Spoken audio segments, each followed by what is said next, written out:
Hi folks, my name is Phil and welcome to Grounded, the series which looks at airlines of yesteryear. This episode will take a look at Amber Airways. If you haven't already seen my previous episode, which looks at Airways International Cymru, I recommend watching that first as it kind of sets the scene for this one. Founded in early 1988, the origins of Amber Airways go back to 1984 and the formation of Airways International Cymru. Owned by the Cardiff-based Red Dragon Travel, AIC operated charter flights from Cardiff and later from other UK airports on behalf of Red Dragon and other independent tour operators. AIC grew steadily during the 1980s, eventually reaching a fleet of 5 aircraft, 2 BAC-111s, 1 Boeing 737-200 and 2 737-300s.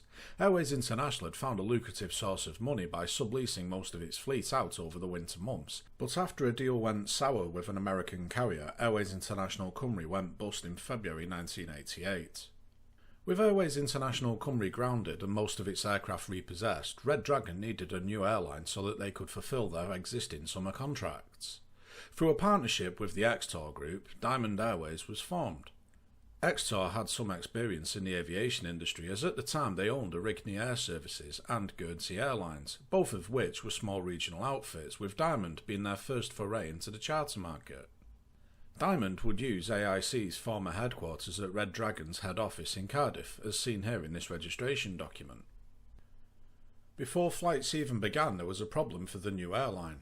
British Midland had raised objections over the airline's name, as the scheduled carrier's onboard service was branded Diamond Service. The name was quickly changed to Amber Airways, though the logo would still feature a diamond. The livery was fairly smart, a black belly with gold cheat lines sweeping up onto the tail along with a white upper fuselage. The first aircraft in the Amber Airways fleet was a Boeing 737-200 GBOSA. This aircraft had formerly been with Airways International as GBAZI, but had been re-registered following their bankruptcy to prevent it being impounded when operating overseas. Sierra Alpha officially joined the fleet on April 1, 1988. A second 737-200 arrived a few days later, on the 6th of April. This was GBKMS, which had seen service with a variety of airlines, including a summer with Orion Airways, although at the time it was still sporting its Air Belgium livery. The two 737s will be used during the summer to operate flights on behalf of Red Dragon and their summer holiday programme, as well as operate on behalf of other companies. The two aircraft would operate out of Cardiff, of course, as well as Bristol, Birmingham, Manchester and even Glasgow. As per Airways International Cymru, most routes were to summer holiday destinations throughout the Mediterranean, such as Palma and Girona. There were also flights to Faro in the Algarve and Athens. Some ad hoc flights were also operated as well, which on one occasion saw one of the 737s visit Jersey. Just like its predecessor Airways International, Amber Airways looked at subleasing its aircraft out during the quieter winter season.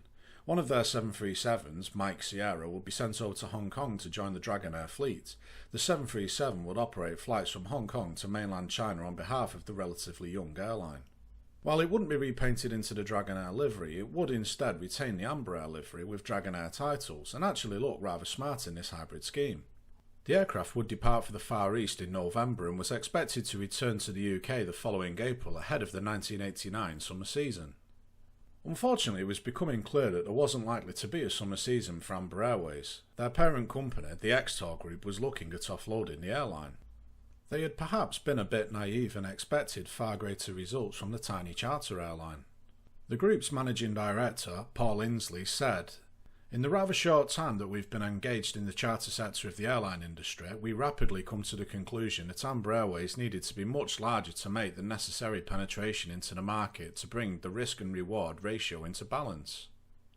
Evidently, the company was unprepared to fund the airline's expansion, and Red Dragon weren't in a position to do so either, as they themselves were desperately trying to avoid bankruptcy.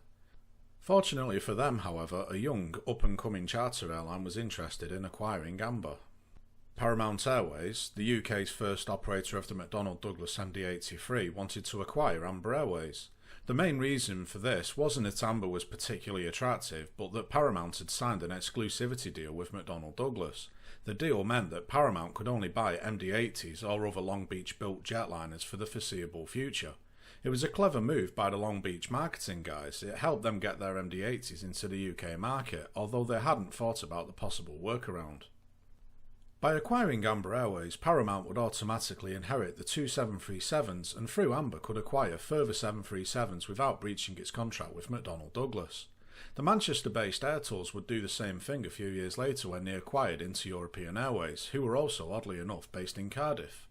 Air Tours got more than an airline though, as they also wanted the tour operator Aspro, however that tale is for another day.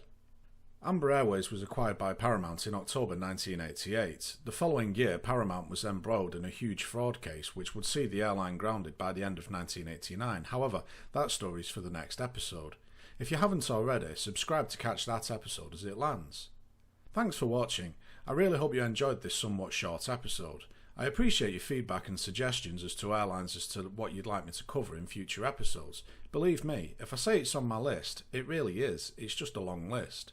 If you don't have a YouTube doodah, that's fine. I've got a contact form on my website and I'm also on Facebook and Twitter. And again, thanks for watching.